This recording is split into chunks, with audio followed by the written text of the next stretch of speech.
ଆଜି ଆମେ ବୁଲିବାକୁ ଗଲାବେଳେ ସେଠି ପହଞ୍ଚି କଣ ପାଇଁ ରାଜୁନ ପିଙ୍କୁର ବାଡି ଆଜି ଆମେ 4 ଜଣ ସାଙ୍ଗ ମିଶି ବାହାରି ଯାଇଥିଲୁ ଜାହାନିଆ ବୁଲିବା ପାଇଁ। ମନ ଖୁସିରେ ଯାଉଛୁ, ପ୍ରୋବ୍ଲେମ ପରେ ପ୍ରୋବ୍ଲେମ ଆମ ସହିତ ହଉଛି। ମାନେ ଖୁସିରେ ବୁଲିବା ପାଇଁ ଯାଉଛୁ, ପ୍ରୋବ୍ଲେମ ପରେ ପ୍ରୋବ୍ଲେମ। ହେଇ ଦେଖୁନ ବାଟରେ ଗଲା ବେଳକୁ ମୋ ସାଙ୍ଗ ଗାଡିରୁ ତେଲ ସରିଗଲା, ତେଲ ଆଣିକି ପକେଇ। ଯାହା ହଉ ତେଲ କେମିତି ମିଳିଗଲା। ତେଲ ଯଦି ନ ମିଳିଥାନ୍ତା ଆଜି ଗାଡି ପେଲିବାକୁ ପଡିଥାନ୍ତା। ସେ ବାଟରେ ଗଲା ବେଳକୁ ଯାହା ହଉ ଆମର ଗୋଟେ ସାଙ୍ଗ ଦେଖା ହେଇଗଲା, ଆର୍ମିରେ ଏବେ ଚାକିରି କରୁଛି। ଏଇ ଦେଖ ଆସିକି ପହଞ୍ଚିଗଲା। ଯାହା ହଉ ତା କିସ୍ମତ ଅଛି, ଆର୍ମିରେ ପାଇଗଲା ଜବ ଟେ। ପୁଣି ଆସୁ ଆସୁ ପେଟ୍ରୋଲ ପମ୍ପ ରେ ଆଉ ଟିକେ ତେଲ ପକେଇଦେଲା। ଏଠି ତ ଲିଟର ପକେଇଥିଲା, ଏଠି ଟାଙ୍କି ପୁରା ଫୁଲ କରିଦେଲା। ଏଇନା 7-8 ଦିନ ଯାକ ନାହିଁ ଟେନସନ, ମନ ଇଚ୍ଛାରେ ବୁଲ। ଆମେ ଆସି ପହଞ୍ଚିଗଲୁ ଜାହାନିଆ ପାଖରେ। ଜାହାନିଆ ଟା ଯୋଉ ପ୍ଲେସ ଟା ନା ପୁରା ଅଲଗା ପ୍ରକାର ପ୍ଲେସ।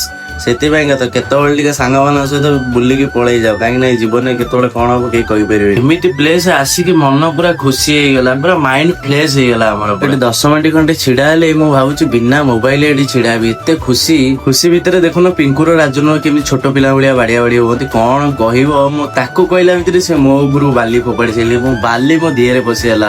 ରହୁଛି, ଜୟ Jagannath. Radhe Radhe. Like, comment, share, subscribe କରିବାକୁ ଜମା ଭୁଲିବେନି।